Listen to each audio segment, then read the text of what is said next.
Hello friends, today we are going to learn Dhanurasana. Dhanurasana के अभ्यास के लिए अपने पेट के बल लेट जाएं। वह अपने दोनों हाथों को अपनी जंघा के, अपनी थाइस के बगल में रखें। पेप्टिक अल्सर, हर्निया, हाइपरथायरॉयडिज्म की कंडीशन में इस आसन का अभ्यास किसी भी इंस्ट्रक्टर जो है उनकी देखरेख में करना चाहिए, उनके निर्देश में करना चाहिए। धनुरासन के अभ्यास के लिए अपने दोनों घुटनों को मोड़ते हुए अपनी एड़ियों को बटक से, हिप रीजन से लगाने का प्रयास करें। वे अपने दोनों हाथों की सहायता से अपने एंकल जॉइंट को अच्छे से ग्रिप करें। ब्रीद इन करते हुए धीरे धीरे अपने शरीर को, अपने थोरैक्स रीजन को, वे अपने थाई वाले पोर्शन को ऊपर की तरफ हवा में उठाएं।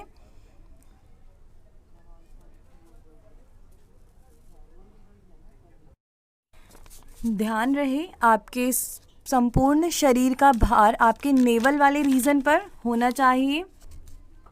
आपको पूरी तरह ज़्यादा से ज़्यादा अपने आप को स्ट्रेच करने का प्रयास करना है। वह अंतिम अवस्था में आते समय अपनी गर्दन को पीछे की तरफ लटकाना है। इस आसन का अभ्यास करने से हमारी स्पाइनल कॉर्ड जो है वो फ्लेक्सिबल होती है। स्पाइनल कॉर्ड फ्लेक्सिबल होने के साथ साथ जो हमारी नर्वस सिस्टम की फंक्शनिंग जो है वो भी इम्प्रूव होती है। साथ ही साथ यह कुबड़ के उपचार में भी सहायक है।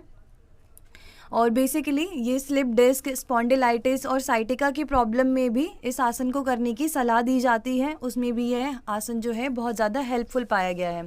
साथ ही साथ हमारे जो डाइजेस्टिव सिस्टम है, डाइजेस्टिव सिस्टम के ऑर्गन्स जितने भी हैं उन सब की मसाज होती है। वहाँ ब्लड सर्कुलेशन इम्प्रूव होता है और वहाँ की फंक्शनिंग जो है वो भी इम्प्रूव होती है। इंडाइजेस्टिव प्रॉब्लम्स जो होती हैं, फॉर एग्जाम्पल जैसे कब्ज़ की प्रॉब्लम हो गई जो लंबे समय से बनी आ रही है, तो उसके इलाज में भी ये हेल्पफुल होता है। साथ ही साथ हमारे रेस्पिरेटरी डिसऑर्डर्स जो हैं उनकी फंक्शनिंग भी इम्प्रूव होती है। हमारे पेनक्रियाज और एड्रिनल ग्लैंड जो हैं उनसे जो हार्मोन सिक्रीट होता है वो भी बैलेंस होता है। साथ ही साथ लिवर फंक्शनिंग जो है वो भी इम्प्रूव होती है। Diabetes, colitis, periods problem, cervical spondylitis की कंडीशन में भी, उन प्रॉब्लम्स में भी ये हेल्पफुल पाया गया है। श्वास ना रुकने की स्थिति में श्वास छोड़ते हुए धीरे धीरे अपनी सामान्य अवस्था में आ जाएं और ध्यान रहे इस आसन का अभ्यास आपको अपनी क्षमता के अनुसार ही करना है। श्वास प्रश्वास सामान्य होने के तुरंत बाद फॉरवर्ड बेंडिंग आसना का अभ्यास जो है वो करना आवश्यक है। फॉरवर्ड बेंडिंग आसना के रूप में आप शशांक आसन का अभ्यास कर सकते हैं। शशांक आसन के लिए अपना बॉडी वेट जो है वो अपनी बटक्स की तरफ शिफ्ट करते हुए अपने माथे को या अपने चिन को ज़मीन से लगाने का प्रयास करें। शशांक आसन का अभ्यास करते समय आपको पूरी तरह से ज़मीन की तरफ समर्पित होना है और पूरी तरह से अपनी बॉडी को रिलैक्स करना है। धनुरासन के अभ्यास के समय आपको नेवल रीजन पर अपने आप को बैलेंस करने की कोशिश करनी है। ना ही ज़्यादा आगे जाना है और ना ही ज़्यादा पीछे जाना है।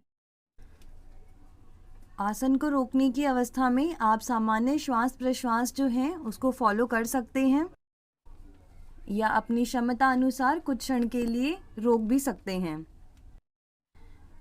पूरी तरह से आपका शरीर रिलैक्स होने के पश्चात आप अपनी सामान्य अवस्था में आ सकते हैं। धन्यवाद।